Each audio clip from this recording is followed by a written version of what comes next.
มาลายแท้ลงได้หนึ่งสวยตอนนี้ออโต้บอทเนาะโอ้กำลังวินงามๆเลยเนาะเดี๋ยวไปเบิ่งประวัติย้อนหลังเนาะหากระลั่นแต่ออเดอร์นี้เริ่มมาเนาะตั้งแต่7:16 นาที7 โมงตอนเช้าเนาะแต่นี้ตั้งแต่มื้อคืนเนาะตั้งแต่10 โมงค่อยมาหลั่น1 2 3 4 5 6 7ออเดอร์เนาะมันวินไป1 2 3 4 5วิน5เสมอ1พลาด1เนาะโอ้สุดยอดแฮงไม่นี่ออโตบอทเนาะมันบอกออเดอร์เซลเนาะตอนนี้ออเดอร์เซลกราฟอีเธเรียมเนาะคุณนะเป้าลงโคตรงามเลยมาเดี๋ยวค่อยจะมาทำกำไรเนาะ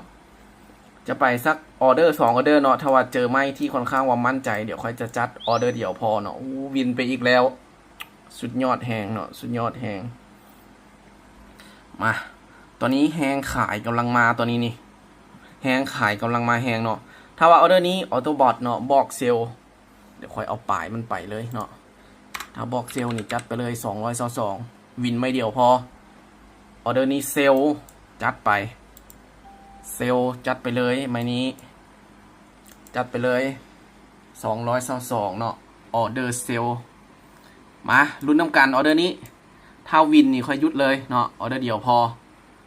งามเห็นปะตอนนี้มันเซลอยู่เหลือ10 ปลายวิโอ้แหงซื้อเข้ามาซ้ำเนาะสิได้คูณเงินแท้บันนี้โอ้มาหลายแท้แหงซื้อมาหลายแท้ลงได้หนึ่งสวยโอ้ลงได้จังไงงึดเลยไหมนี่คิดว่าจะได้ปรับเงินละโอ้เบิ่งโคตรสวิงเลยลงมาให้ค่อยวินสุดยอดโอ้สุดยอดหลายออโต้บอทบอกโอ้มันออกไปจากออเดอร์